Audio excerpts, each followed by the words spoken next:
Alright mga boss, good morning sa inyo lahat, no? At today's rides ay pupuntahan natin ang isa sa mga tourist spots dito sa Padilla, Rizal. Alright, so today is Saturday, no? So kaya nga ito yung napili kong pupuntahan dahil dito yung pinaka maganda daw tingnan. At lalo na sa umaga. Kaya dito ako magbe-breakfast rides. The best time to visit the Padilla Wind Farms is during the early morning or late afternoon. During this time, the wind turbines are full operation and visitors can witness the stunning sight of the rotating blades against the clear blue sky. Kaya naman talagang maraming pumupunta talaga dito because of the wind farm. Diba? The turbines. Totoo nga siguro the best time to visit ang Padilla Farm is during the early morning. Gaya ngayon, na makikita natin na umikot. Na-miss pa rin talaga ako habang tinitingnan ko ang turbines. Grabe. Let's go. Ikot ang turbines. Grabe. Diba? Tsaka yung blue sky. Alright, kita mo yan, oh. Ikot-ikot. Maramdaman mo talaga. Talagang dinig na dinig mo. So, ayun na nga mga boss, no. Dito, free entrance fee. Wala siyang bayad. Enjoy mo lang yung lugar. Siyempre kung gusto mo yung mga kainan, di ba? At ang turbines nga pala mga boss ay mayroong taas na 125 meters tall na siguro mga 33 stories daw siya kung sa building, di ba? Grabe. Ang laki. Alright. So, pasyal-pasyal muna tayo. Mga bilihin nila dito, mga pasalubong. Siyempre naghanap ako ng restaurant kaya nga breakfast rides eh. May ano tayo mag-ikot. Dito, nagtitingin-tingin ako ng mga pasalubong. Then bago pumasok dito sa ano na to, ay may canteen at may restaurant pala dito sa loob. Hindi naman siya ganun kaganda at sosyal, pero pwede na sa mga biyaherong kagaya ko na nagtitipid. Kaya ang isip ko, breakfast ay mura lang. Dapat nasa mga 120, 130 o kahit umabot ng 150. Pero solid, sobrang mura at napakasarap din dito kay Turbinas Mills. Turbina. Parehas din ang pangalan na Turbines and Turbinas Mills. Alright guys, so andito tayo ngayon sa Padilla, Rizal, sa windmill, no?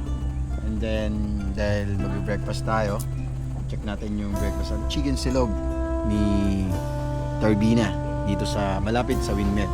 So tingnan na malapit na natin mabot yung windmill, no? Alright, so breakfast muna tayo. Let's go. Restaurant, parang marami silang coffee, lomi breakfast, burger. Marami sila dito. Silipin nyo lang. Malapit to sa windmill. Malapit to sa windmill. Malapit dito. Then sa harap lang, may kita natin yung Laguna Lake. Laguna ba yan? Ngayon is chicken silog with bird coffee.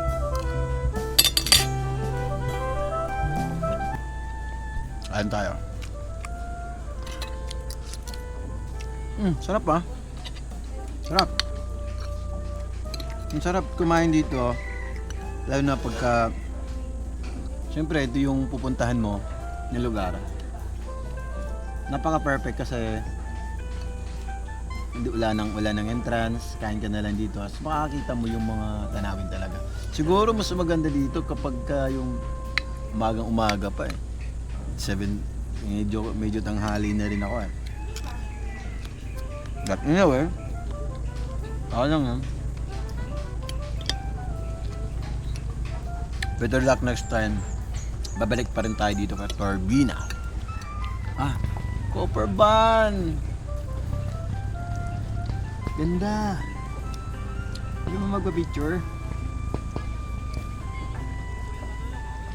Yan, yung ginagamit niya boy first time eh. Hindi ka magsisisi sa breakfast nila na 119. Depende sa pagkain. Pero more or less, yung breakfast nila is 119 pesos. Ang sarap ng breakfast. Ang sarap ng chicken. Kakaiba. Yung breeding na ginamit, grabe, solid. Crispy fry yata to. Try natin yung tapa niya na.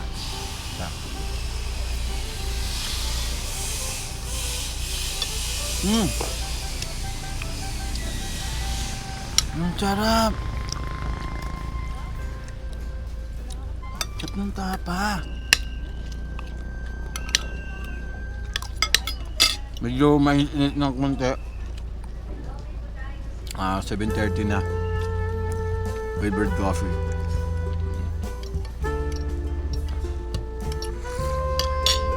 Wow, pare. Good. Sarap. Dito lang yan sa windmill. Sa Torbina. Pag-akit nyo dito, nakikita nyo agad right side. Medyo hindi lang siya pansinin, pero may tago-tago siya eh. Hindi pa siya naayos. Kasi yung gilid, ayan o. Galing ka sa baba, paakyat ka niya. Papunta doon. Siyempre ako, gutom na at siyempre breakfast nga ang pinunta natin. At the same time, makakita tayo ng magandang view. While, yun, kumakain ka sa ganitong lugar. Simple lang. Pero napaka-simple. Ito, napaka-simple na gumagaan yung pakiramdam mo. Yung tipong ang dami mo ng problema sa labas, ang dami mo ng problemang sa mga nakakilala sa akin, alam nila na marami akong problema. Yun. Pero pag umakyat ako sa ganitong lugar, nawawala. Pansamantala. Kahit pa paano, maibsan yung stress natin. Alright, papunta pa lang ako dito. Yung unang pinuntahan ko yung Santiago. Shoutout sa Santiago. Hindi ganun ka ganda yung ambience. Pero more or less yung food naman niya, hindi ko rin masabi, hindi ko rin nakuhanan. Pero okay na sa 199. 199. Ang problema, hinahanap ko kasi yung overlooking, ambience. Kung magsiswimming ka, goods na sa'yo yung Santiago.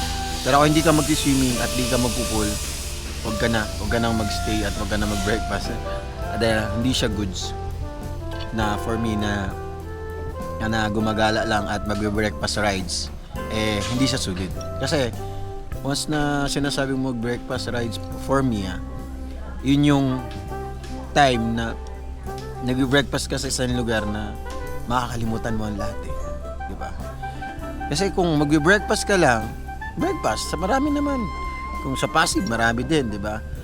But, siyempre, inisip natin na mag-breakfast ka, mag-arise ka from Pasig o whatever, kung saan ka pupunta, maramdaman mo yung feeling na nag-iisa ka.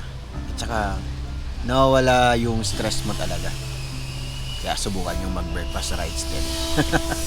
Tara, kain muna tayo bago ang daldala. Alright?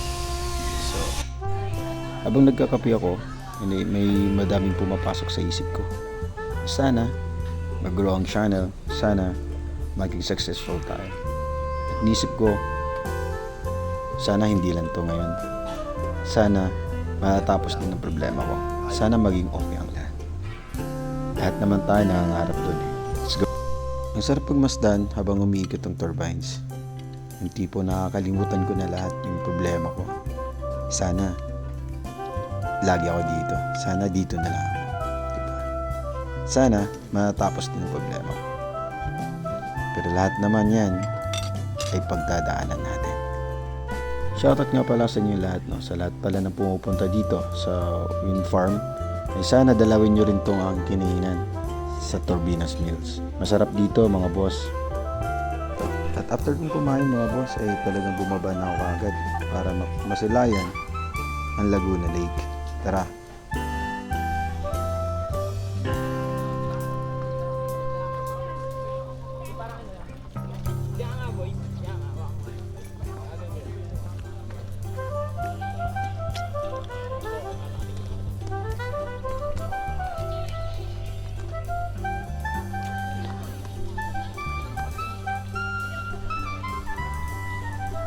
Pakalaki oh.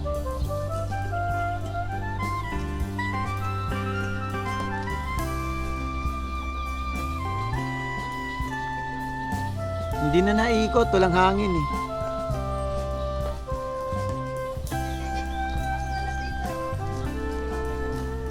Di na naikot, walang hangin. Grabe.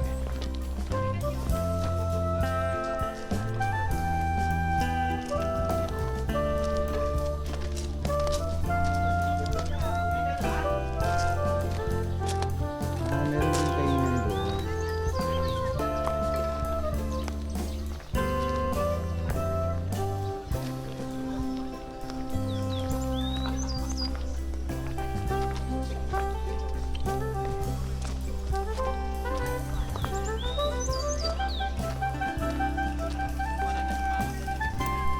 So tara, pasyal ko kayo dito, ikot ko kayo dito. Napakalaki. Ito nga pala ang kabuhang view dito sa Windmill Farm, no? Yung ilang mga turbines ay hindi natin makikita dito kasi naka-spread siya eh. Sa buong halos dito sa Pililla Rizal, no? Inikot siya. So yung 27 turbines ay nasa kanya-kanyang ibang barangay. But itong barangay nito ay nasakop ito sa Halayhayin. Barangay Halayhayin. I'm not sure kung anong mga barangay ang susunod. So ayun mga boss, uwihan na tayo. At syempre madadaanan para natin yung ibang mga turbines dito sa Pililla Rizal. Ang tagos pala natin ito ay Sampaloc papuntang Marilaca Road. So once again, this is Joms Motovlog. Kumusta kayong lahat, no? Huwag niyo kalimutang mag-like, mag-share at mag-subscribe sa aking YouTube channel. Paki-hit na rin ang notification bell para updated ka sa mga susunod kong mga video. Shoutout sa inyo lahat and happy Saturday. Ride safe and know your limits. Huwag mo kalimutang magdala ng helmet at water. Syempre. So ayun, let's go mga Lodi.